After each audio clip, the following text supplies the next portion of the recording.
huwag kang mawawalan ng pag-asa. Kasi ang Diyos ay makapangyarihan sa lahat. Kapatid, nadapa ka.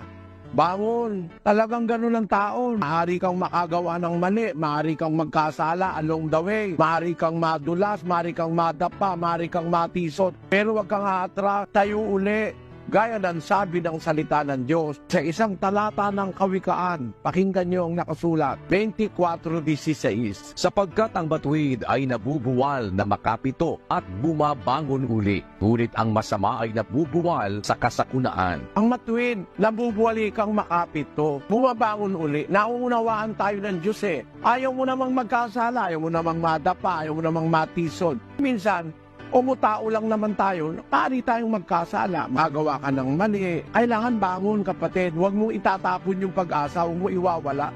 Manatili ka lang dun sa pananampalataya, manatili ka rin dun sa pag-asa. Huwag mong pabayaan mawala yung pag-asa mo. Pag nawala ka na ng pag-asa, magsasalaula ka na. Nung mawala ng pag-asa, yun, pakalasing-lasing na, pakabababae na, yun, nawala ng pag-asa. Kaya dapat iniingatan niyang pag-asa hanggang sa katapusan, sabi ng salita ng Diyos.